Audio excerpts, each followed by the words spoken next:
ഇന്ത്യയുടെ സാംസ്കാരികവും ദാർശനികവുമായ പൈതൃകത്തിനുള്ള ചരിത്രപരമായ അംഗീകാരമായി ഭഗവത്ഗീതയും ഭരതമുനിയുടെ നാട്യശാസ്ത്രവും യുനെസ്കോയുടെ മെമ്മറി ഓഫ് ദ വേൾഡ് രജിസ്റ്ററിൽ ഉൾപ്പെടുത്തി.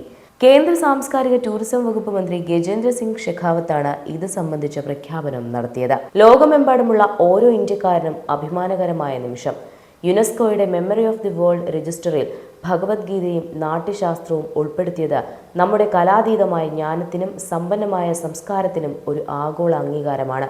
ഭഗവത്ഗീതയും നാട്യശാസ്ത്രവും നൂറ്റാണ്ടുകളായി നാഗരികതയെയും അവബോധത്തെയും പരിപോഷിപ്പിച്ചിട്ടുണ്ട്. അവരുടെ ഉൾക്കാഴ്ചകൾ ലോകത്തെ പ്രചോദിപ്പിച്ചുകൊണ്ടേയിരിക്കുന്നു, പ്രധാനമന്ത്രി എക്സിൽ പോസ്റ്റ് ചെയ്തു. കേന്ദ്ര സാംസ്കാരിക ടൂറിസം മന്ത്രി ഗജേന്ദ്ര സിംഗ് ഷെഖാവത്തിന്റെ പോസ്റ്റ് പ്രധാനമന്ത്രി മോദി റീട്വീറ്റ് ചെയ്തു. ഭാരതത്തിന്റെ നാഗരിക പൈതൃകത്തിന് ഒരു ചരിത്ര നിമിഷം എന്നാണ് ഷെഖാവത്ത് ഈ അംഗീകാരത്തെ വിശേഷിപ്പിച്ചത്.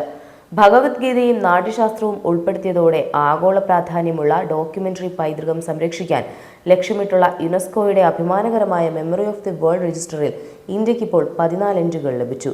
അന്താരാഷ്ട്ര ഉപദേശക സമിതി ശുപാർശ ചെയ്യുകയും എക്സിക്യൂട്ടീവ് ബോർഡ് അംഗീകരിക്കുകയും ചെയ്ത ഡോക്യുമെന്ററി പൈതൃകങ്ങളെയാണ് മെമ്മറി ഓഫ് ദി വേൾഡ് രജിസ്റ്ററിൽ ഉൾപ്പെടുത്തുന്നത്.